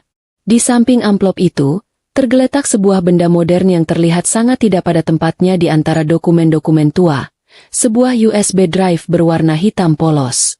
"Kita dapat semuanya," kata Faris, menatap Rahmat. Ayahnya, dari balik kubur, baru saja memberikan putranya sebuah kesempatan terakhir untuk keadilan. Faris dan Rahmat tidak membuka kotak SDB di bank. Mereka membawa kotak logam berat itu kembali ke markas pusat yang paling aman, bukan markas tempat Hardiman menyelinap keluar, tetapi markas utama yang steril. Aku, yang masih menunggu di apartemen aman, merasakan ketegangan yang sama, seolah seluruh keadilan yang kami cari kini terkunci di dalam kotak itu. Di dalam ruang konferensi yang steril, hanya Faris dan Rahmat yang hadir. Kotak SDB diletakkan di atas meja, kontras sekali dengan meja berlapis baja modern. "Baik," kata Rahmat. "Mari kita lihat apa yang disembunyikan ayahmu." Faris mengambil amplop coklat tebal itu terlebih dahulu. Segel lak merah berinisial nama ayahnya masih utuh. Dia menggunakan pisau lipatnya untuk membukanya dengan hati-hati. Di dalamnya ada beberapa lembar dokumen legal yang dijilid rapi. Di halaman pertama tertulis, "Wasiat asli dan amanah terakhir." Faris mulai membaca. Rahmat membaca di sampingnya. Mata mereka bergerak cepat melintasi pasal-pasal hukum, tetapi setiap pasal terasa lebih personal daripada hukum. Semakin banyak mereka membaca, semakin jelas gambaran rencana sang ayah. Wasiat itu sangat jelas. Pasal pertama membatalkan semua wasiat sebelumnya. Secara spesifik menyebut wasiat umpan tentang cucu laki-laki pertama adalah tidak sah dan sengaja dibuat sebagai ujian karakter. Pasal kedua secara gamblang menyatakan bahwa Raihan, putra sulungnya, dinyatakan tidak layak mengelola perusahaan karena karakter yang tidak jujur dan kecenderungan serakah yang dapat menghancurkan warisan keluarga. Ini adalah tamparan keras dari balik kubur. Pasal ketiga menunjuk Faris sebagai pemimpin baru perusahaan keluarga. Namun, ada syaratnya. Syarat yang membuat Faris tertegun. Pasal keempat menyatakan bahwa seluruh aset warisan setelah dihitung harus dibagi rata di antara semua cucu yang sah. Itu artinya, hanya Zahra. Pasal kelima adalah yang paling mengejutkan. 50% dari seluruh keuntungan bersih perusahaan setiap tahunnya wajib disalurkan ke sebuah yayasan amal baru yang harus segera didirikan. Yayasan itu harus fokus pada pendidikan anak yatim. Dan wasiat itu secara spesifik menunjuk Aisyah, istri Faris, sebagai ketua yayasan seumur hidup dengan mandat penuh untuk mengelola dana tersebut. Ayahmu dia menunjukku, kata Faris. Suaranya sedikit tercekat. Faris tahu ayahnya adalah orang yang hebat. Ayah tidak hanya menghukum yang jahat, dia juga mengangkat yang baik. Aku, dengan kejujuran dan jilbab sederhanaku yang mungkin sering dipandang sebelah mata oleh Rima dan Raihan, ternyata adalah orang yang paling dipercaya oleh sang ayah untuk mengelola separuh dari kekayaan keluarga. Dia tahu siapa yang lurus, kata Rahmat pelan. Dia tahu siapa yang hatinya bersih. Wasiat ini sudah cukup untuk menghancurkan klaim Raihan di pengadilan. Tetapi itu tidak akan memenjarakannya atas percobaan pembunuhan atau pencucian uang. Sekarang, kata Faris, mari kita lihat apa isi USB drive ini. Faris berjalan ke komputer aman di ujung ruangan. Dia memasukkan USB drive itu. Komputer memindai. Aman. Faris membuka drive itu. Hanya ada satu file di dalamnya. Sebuah file video. Judulnya, Untuk Faris. Faris mengklik 2 kali. Layar menjadi hitam sejenak. Lalu wajah ayahnya memenuhi layar. Dia terlihat lebih tua, lebih kurus dari yang Faris ingat. Dia duduk di meja kerjanya. Faris dan Rahmat mencondongkan tubuh ke layar, merasakan kehadiran spiritual ayah mereka. Jika kamu menonton ini, Faris, suara ayahnya terdengar serak namun kuat. Itu artinya aku sudah pergi. Dan itu artinya kamu sudah menemukan kuncinya. Aku tahu aku bisa mempercayaimu. Ayahnya terbatuk pelan, lalu menatap lurus ke kamera. Mata yang tajam dan penuh perhitungan. Ada 2 hal yang harus kamu ketahui, kata ayahnya. Pertama soal wasiat. Kamu sudah membacanya. Jalankan. Luruskan apa yang bengkok. Aisyah adalah wanita yang baik. Jaga dia. Ibumu pasti akan menyukainya. Dia tahu apa yang harus dilakukan dengan uang itu. Kedua, lanjut ayahnya. Nadanya berubah serius. Ini yang lebih penting. Ini soal kakakmu, Raihan. Faris mencondongkan tubuhnya ke depan. Aku tahu apa yang dia lakukan. Nak, aku bukan orang bodoh. Aku tahu dia memalsukan dokumen Arif. Aku tahu dia mandul. Aku membiarkannya untuk melihat seberapa jauh dia akan melangkah. Ayahnya terdiam sejenak. Ternyata dia melangkah lebih jauh dari yang kubayangkan. Dan aku tahu, lanjut ayahnya, menatap tajam. Soal siapa kamu sebenarnya, nak? Jantung Faris serasa berhenti berdetak. Ayahnya tahu dia adalah seorang agen polisi. Aku tahu kamu bukan auditor. Aku tahu kamu seorang agen polisi. Aku bangga padamu, kata ayahnya. Senyum tipis terukir di wajahnya. Meskipun aku tidak pernah mengatakannya. Kamu memilih jalan yang lurus. Aku juga tahu, ayahnya melanjutkan. Apa yang kamu selidiki? Sindikat pencucian uang. Perusahaanku. Dia menggunakan perusahaanku yang kubangun dengan keringat untuk mencuci uang haram. Kemarahan terlihat jelas di wajah tua itu. Aku tidak bisa menghancurkan kakakmu sendiri. Aku seorang ayah. Tapi aku juga tidak bisa membiarkannya menang. Aku tidak bisa membiarkannya menghancurkan nama baik keluarga kita, kata ayahnya. Jadi, aku melakukan apa yang aku bisa. Aku mengumpulkan bukti-bukti. Selama setahun terakhir, aku melacaknya. Tiba-tiba, video beralih. Layar komputer menampilkan buku besar transaksi, nama-nama perusahaan cangkang di luar negeri, nomor rekening bank di Swiss dan Cayman Island. Semua data yang Faris dan timnya coba retas. Semua data yang Raihan pikir telah ia hancurkan di servernya. Semuanya ada di sana. Aku sudah mengumpulkan semuanya. Suara ayahnya kembali terdengar. Di USB drive ini, di dalam folder tersembunyi yang terenkripsi. Kata sandinya adalah tanggal lahir ibumu. Aku sengaja membiarkanmu masuk perusahaan sebagai auditor, Faris, kata ayahnya. Aku berharap kamu dengan keahlianmu akan menemukan ini. Aku tidak bisa menyerahkannya langsung. Raihan mengawasiku. Tapi aku tahu jika aku pergi, kamu akan menemukan jalannya. Gunakan ini, perintah ayahnya. Bersihkan nama keluarga kita. Tangkap kakakmu. Hentikan dia. Lakukan apa yang tidak bisa kulakukan sebagai seorang ayah, tapi harus kamu lakukan sebagai penegak hukum. Video itu berakhir. Faris bersandar di kursinya. Dia terdiam. Dia tidak hanya mendapatkan wasiat, dia mendapatkan seluruh kasusnya. Ayahnya, dari balik kubur, baru saja memberinya senjata pamungkas. Raihan mengira dia telah menghancurkan semua bukti. Tapi bukti utamanya, salinan lengkapnya, kini ada di tangan Faris. Rahmat, kata Faris, suaranya mantap. Siapkan tim siber. Kita punya pekerjaan. Faris kembali ke apartemen aman sebelum fajar menyingsing. Aku, yang tidak tidur sekejap pun, langsung berlari ke pintu. Cahaya pagi pertama kota senja merah belum muncul. Tetapi ada cahaya baru di mata Faris, cahaya kemenangan dan tekad. Kita dapat semuanya, kata Faris pelan. Dia memelukku erat-erat. Pelukan itu terasa berbeda. Bukan lagi pelukan auditor yang lelah, tetapi pelukan seorang pelindung yang kokoh. Dia menceritakan semuanya.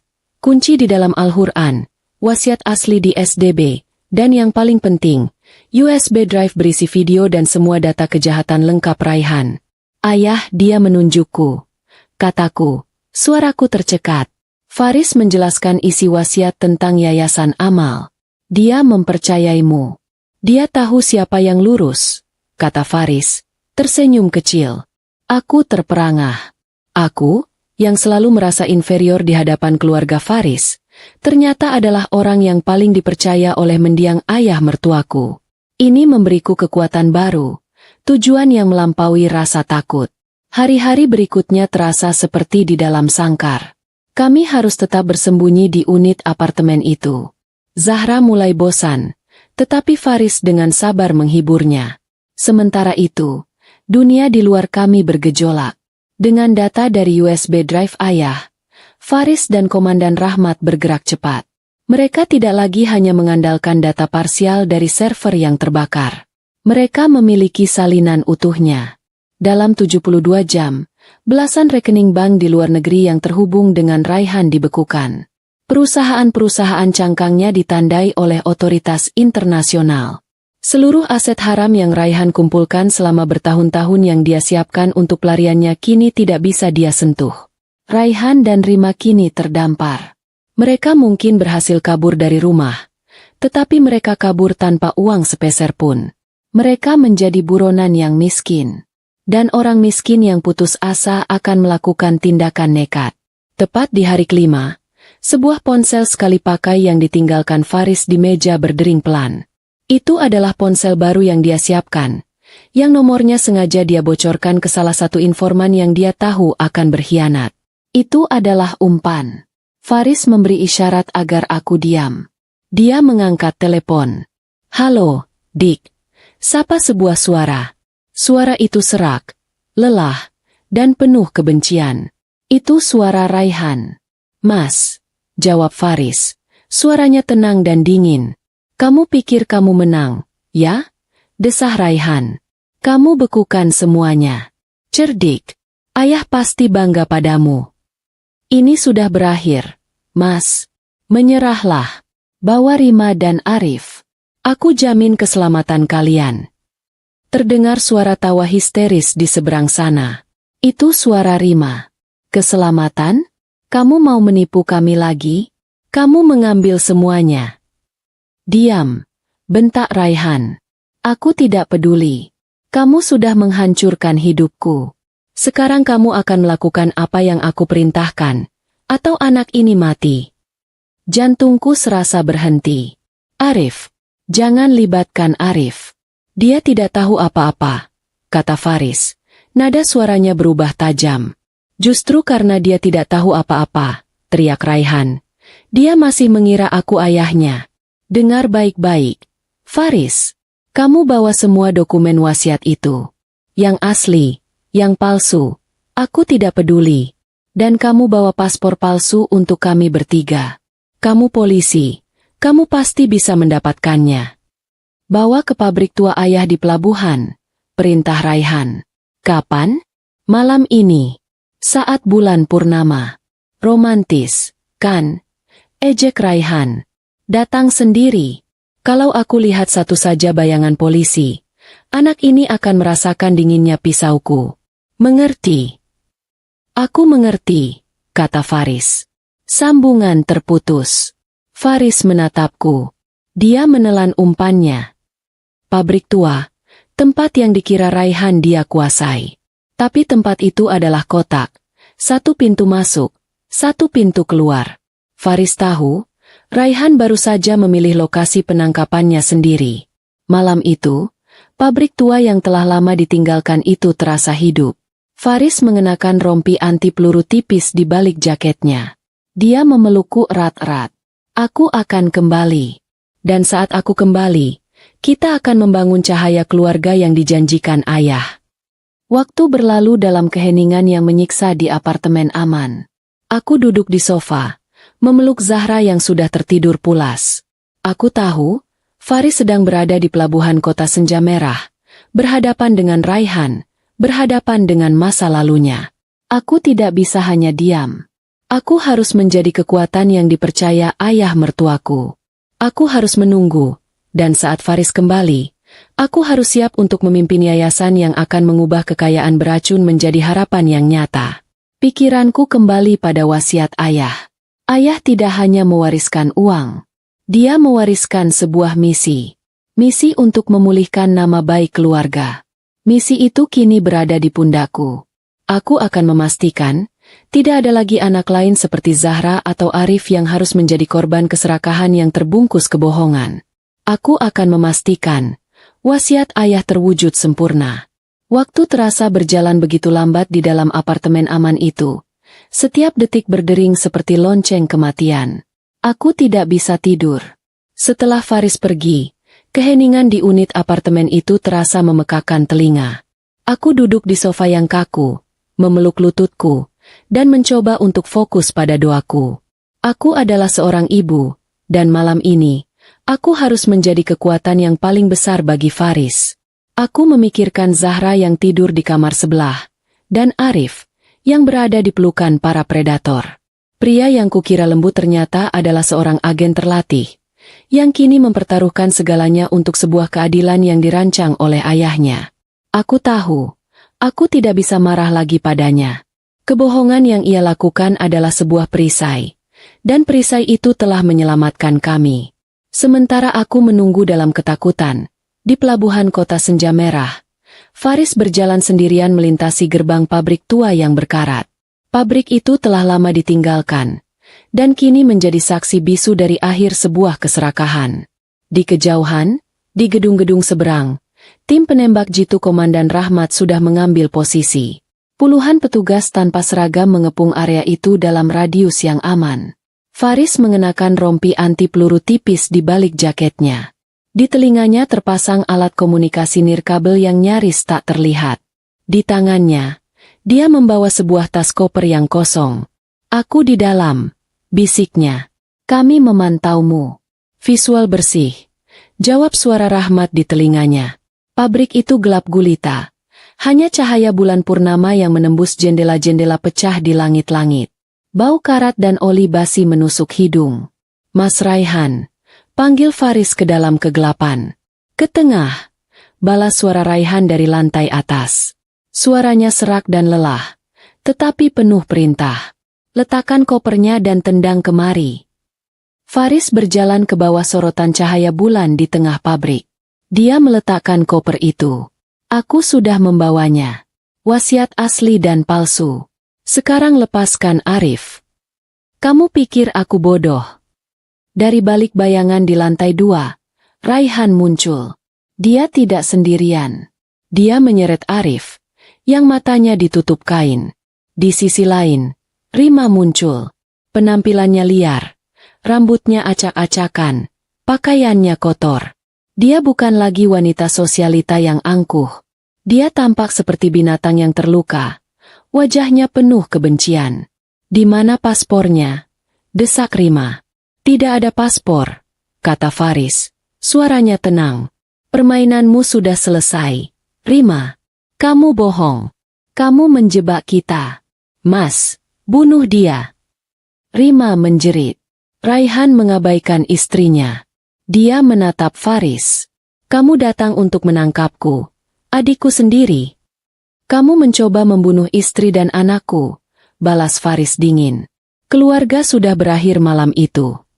Aku tidak punya pilihan, teriak Raihan. Akhirnya meledak. Ayah tidak pernah adil. Dia selalu memilihmu. Aku membangun perusahaan itu. Aku yang membuatnya besar, dan dia memberikannya padamu dan pada istrimu yang sok suci itu. Dia memberikannya pada orang yang dia percaya, kata Faris. Raihan tertawa. Tawa putus asa. Dia mengencangkan cengkeramannya pada Arif. Kamu bawa apa di koper itu? Wasiat. Seperti yang kamu minta, kata Faris. Dia menendang koper itu. Koper itu meluncur di lantai yang berdebu dan berhenti beberapa meter dari Raihan. Raihan mendorong Arif ke arah Rima. Pegang dia. Raihan turun dari tangga. Matanya tidak pernah lepas dari Faris. Dia mendekati koper itu dengan hati-hati. Dia membukanya. Isinya hanya tumpukan kertas biasa. Di mana? Geram Raihan. Permainan selesai, Mas. Faris berkata lagi. Kamu tidak hanya kehilangan warisan. Aku punya semuanya. Raihan membeku. Apa maksudmu? Faris mengangkat tangan kirinya. Di tangannya ada USB drive kecil. USB drive milik ayah. Aku punya ini. Salinan servermu yang ayah simpan. Semua bukti pencucian uangmu, transaksimu, klienmu, semuanya. Mata Raihan melebar. Dia tidak tahu soal itu. Dia pikir buktinya sudah terbakar. Wajahnya pucat pasi. Dia sadar dia benar-benar sudah kalah. Saat itulah Rima bertindak. Melihat suaminya membeku, kalah. Melihat hidupnya hancur, otaknya putus. Dengan jeritan yang tidak manusiawi, dia melepaskan Arif dan berlari ke arah tuas listrik besar yang karatan di dinding. Kalian tidak akan mendapatkan apapun. Kita semua mati di sini. Dia berusaha menarik tuas itu, mencoba menyalakan mesin-mesin tua, berharap memicu korsleting atau kebakaran. Rima, jangan, teriak Raihan. Tim masuk. Dia di tuas listrik. Teriak Faris di alat komunikasinya. Faris yang sudah mengantisipasi gerakan nekat tidak berlari ke arah Rima. Dia berlari ke arah Arif. Menarik anak itu dalam pelukannya. Pintu-pintu pabrik didobrak. Polisi menyerbu masuk. Lampu sorot kuat dinyalakan, mengubah kegelapan menjadi siang. Rima yang kaget oleh serbuan itu tersandung dan jatuh di samping tuas. Raihan yang dikepung hanya berdiri diam di tengah ruangan. Dia tidak melawan. Dia hanya menatap USB drive di tangan Faris. Kalah telak. Faris sudah memeluk Arif. Melepaskan penutup matanya. Tidak apa-apa. Nak, kamu aman sekarang. Polisi memborgol Raihan dan Rima. Rima meronta dan menjerit-jerit. Raihan hanya menunduk. Permainannya telah berakhir. Persis seperti yang direncanakan ayahnya. Beberapa jam kemudian, Faris kembali ke apartemen aman. Aku langsung berlari ke pelukannya. Aku memeluknya erat. Mencium bau debu dan keringat di jaketnya. Semuanya sudah berakhir. Bisikku. Mereka tertangkap. Arif aman. Kami duduk bersama di sofa, memeluk Zahra yang terbangun dan Arif yang masih kebingungan. Arif, yang matanya masih polos, kini kembali ke pangkuan Faris. Dia adalah korban yang tidak bersalah. Aku tahu, misi kami berikutnya, misi yang diamanatkan ayah mertuaku, baru saja dimulai. Kami harus membersihkan kekayaan beracun itu dan mengubahnya menjadi harapan. Beberapa bulan kemudian, ruang pengadilan penuh sesak. Kasus ini, yang oleh media dijuluki Sindikat Warisan Kota Senja Merah, menjadi berita utama nasional.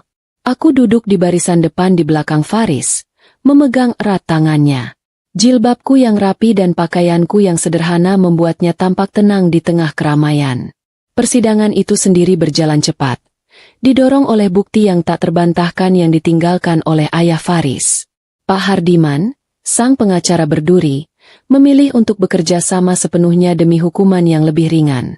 Dia bersaksi melawan Raihan dan Rima, membeberkan semua rencana busuk mereka, mulai dari pembuatan wasiat palsu 10 tahun lalu hingga rencana peracunan di malam pesta ulang tahun Arif.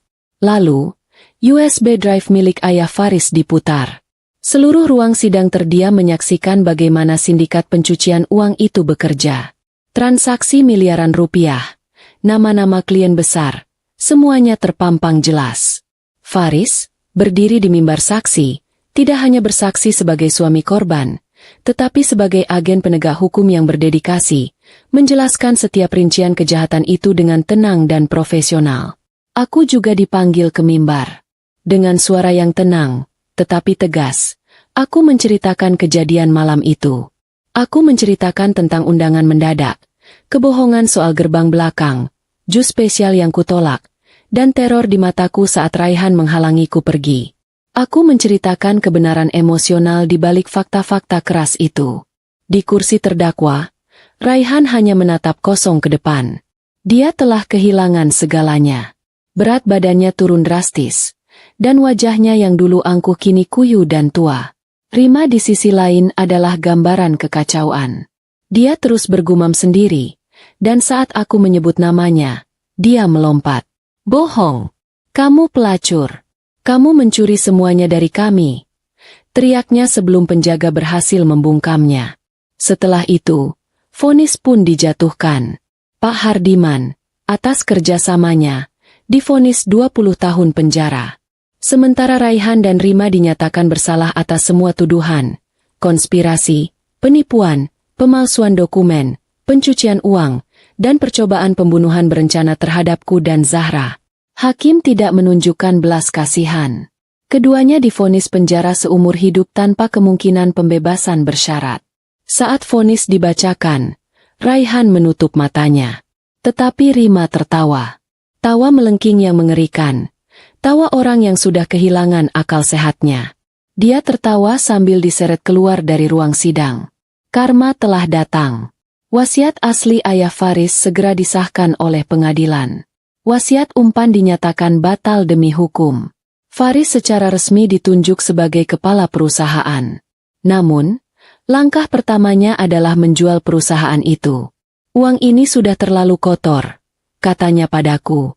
"Perusahaan ini telah terkontaminasi oleh kejahatan Raihan selama bertahun-tahun. Kita tidak bisa membangun kebenaran di atas fondasi yang busuk." Faris menjual Satya Dharma Group ke pihak ketiga yang bersih. Seluruh hasilnya dibagi separuh untuk Zahra, yang kini masa depannya terjamin, dan separuh lagi, bagian terbesarnya, diserahkan ke Yayasan Amal Baru. 1 tahun kemudian, sebuah gedung baru yang cerah berdiri di pinggir kota Senja Merah. Gedung itu bernama Yayasan Cahaya Keluarga. Di dalamnya, puluhan anak-anak yatim piatu sedang belajar dan bermain. Aku mengenakan jilbab biru muda dan blus kerja yang rapi, sedang memimpin rapat dewan. Aku tidak lagi terlihat ragu. Aku berbicara dengan percaya diri, tegas, dan penuh kasih. Aku kini adalah seorang pemimpin yang dihormati, mengelola dana miliaran rupiah untuk memastikan ribuan anak mendapatkan pendidikan yang layak, persis seperti amanat ayah mertuaku. Aku adalah Aisyah, ketua Yayasan Cahaya Keluarga seumur hidup. Aku adalah wanita yang dipercaya ayah mertuaku untuk mengelola kekayaan keluarga. Aku tersenyum pada diriku sendiri. Rima pasti akan sangat membencinya. Di sebuah panti asuhan modern yang didanai penuh oleh yayasan, duduk di taman, ada seorang anak laki-laki berusia 11 tahun sedang membaca buku. Itu Arif. Masa lalunya adalah mimpi buruk. Tetapi berkat terapi yang dibiayai yayasan, dia mulai pulih. Dia tidak lagi diseret-seret sebagai alat klaim warisan. "Bagaimana sekolahmu?" tanyaku lembut. Arif mengangkat kepalanya. Dia tidak lagi terlihat takut. "Baik, Tante. Aku dapat nilai A di matematika." "Pintar," kataku. "Yayasan kami akan membiayai seluruh sekolahmu, Arif. Sampai kamu lulus universitas. Kamu bisa jadi apa saja yang kamu mau." Arif menatapku. Wanita yang hampir dibunuh oleh orang tua angkatnya. Dan untuk pertama kalinya setelah sekian lama, Arif tersenyum tulus. Dia adalah korban, tetapi dia tidak akan hancur. Keadilan bukan hanya soal menghukum yang bersalah, tetapi juga melindungi yang tidak bersalah. Sore itu, Faris pulang tepat waktu. Dia kini telah dipromosikan menjadi kepala unit reserse. Dia tidak lagi perlu menyamar. Pekerjaannya selesai pukul 5 sore. Dia menemukan aku dan Zahra, yang kini berusia 6 tahun, sedang bermain di taman belakang rumah baru kami. Rumah yang lebih kecil tetapi jauh lebih damai. "Ayah pulang," teriak Zahra, berlari menghambur ke pelukan Faris. "Halo, jagoan ayah," kata Faris. Dia mencium puncak kepala putrinya, lalu berjalan menghampiriku yang sedang menyiram bunga. Dia memelukku dari belakang. "Hari yang berat di yayasan?" tanyanya. "Hari yang baik," jawabku, bersandar pada suamiku. "Kita baru saja meluluskan 5 anak ke universitas." Kami berdiri di sana, di bawah senja kota senja merah. Harta warisan yang dulu beracun dan diperebutkan dengan darah, kini telah disucikan. Uang itu telah berubah menjadi sekolah, buku, dan masa depan bagi mereka yang membutuhkan. Keadilan yang telah direncanakan sang ayah akhirnya telah terlaksana dengan sempurna. Aku tahu, meskipun Faris tidak lagi berpura-pura menjadi auditor, ada bagian dari dirinya yang akan selalu menjadi seorang agen. Agen yang terlatih, protektif, dan penuh rahasia. Tapi aku juga tahu satu hal, rahasia terbesarnya kini adalah aku, dan cinta kami. Kami tidak hanya membangun kembali keluarga, kami membangun sebuah warisan kebaikan. Dan di rumah baru kami, di mana setiap makanan aman dan setiap pelukan tulus, kami menemukan arti sejati dari keluarga, jauh lebih berharga daripada 10 miliar rupiah di rekening manapun.